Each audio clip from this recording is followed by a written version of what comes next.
රංගනේ. ඉතින් වෙනදා වගේම අදත් මම ඔයාලව සාදරයෙන් පිළිගන්නවා මගේ channel එකට. ඉතින් අපේ ඉයෝන්ගේ වීඩියෝ එකේ ගොඩක් අය මගෙන් ඉල්ලලා තිබ්බා අපේ රංග ගැන වීඩියෝ එකක් කරන්න කියලා. එහෙම ඉල්ලපුවාට මෙන්න මදින කියන විස්තර ගෙනාවා. ආදරේ ඔයාලට ගොඩාක්.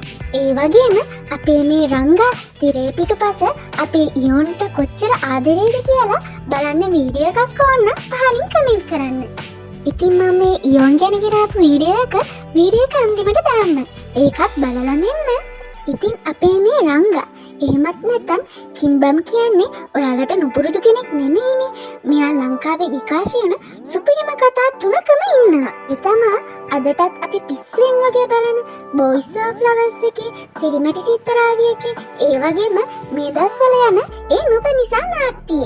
පොඩි අමතර දෙයක්ත් පෙන්වන්නද? මේ අපේ සල්ලිකාර F4 කොල්ල සෙට් එකගේ දැන් වයස. දැන් අපි ආයේ කතාවට යමුකෝ. අපේ මේ කිම්බම් ඉපදිලා තියෙන්නේ 1989 ජූලි 7. ජූලි 7යි මල කෙරියයි කොල්ලෙක්නේ. ඉතින් අපි ලංකාවේ වගේම එයා කොරියාවෙත් වැඩිපුරම ජනප්‍රිය වෙලා තියෙන්නේ Boys of Flowers drama එකකින් පස්සේ. හැමෝම අපේ මේ කිම්බම්ට කියුට් කියලා කිව්වට එයා නම් කැමති දුෂ්ට ඩාර්ක් රෝල්ස් කරන්න. සුපිරියක් තමයි ඉතින්. අපේ රංගවැඩිය සත්ත්වබද්ධ තියෙන වැඩසටහන් වලට කැමති නැ. කොල්ලා තැම්පත් කොල්ලෙක්. ඔයාලා හැමෝම දන්නවනේ කොරියාවේ පිරිමි අය අනිවාර්යෙන් මිලිටරි සර්විස් යන්න ඕනි කියලා. ඉතින් අපේ මේ රංගත් මිලිටරි සර්විස් එකට යන්න කලින් කියුට් චරිත කරාට මිලිටරි එකෙන් පස්සේ නම් කොල්ලා මැචර් චරිත විතරයි කරන්නේ. එයා ගොඩක් නාට්‍ය කරන්න කැමති කෙනෙක් නෙමෙයි. කොලිටි රෝල් එකක් කරලා තමන්ගේ පාඩුවේ ඉන්න කෙනෙක්. එයාගේ පොඩි කාලේ ආසාව වෙලා තිබ්බේ ලොකු වෙලා ෆුට්බෝල් කෙනෙක් වෙන එකට.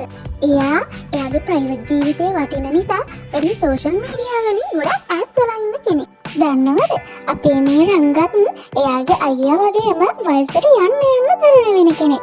බලන්නකෝ කොල්ලා වයස 26 දී හිටපු විදියයි කොල්ලා වයස 35 දී ඉන්න විදියයි. ඉතින් කලින් වීඩියෝ එකේ තිබ්බා ඊයෝනොත් වයසට යන්න තරුණ වෙන විදිය. දැන් යාළුවනේ වැඩිය කවුරුත් නොදන්න දේවල් ටිකක් කියන්න.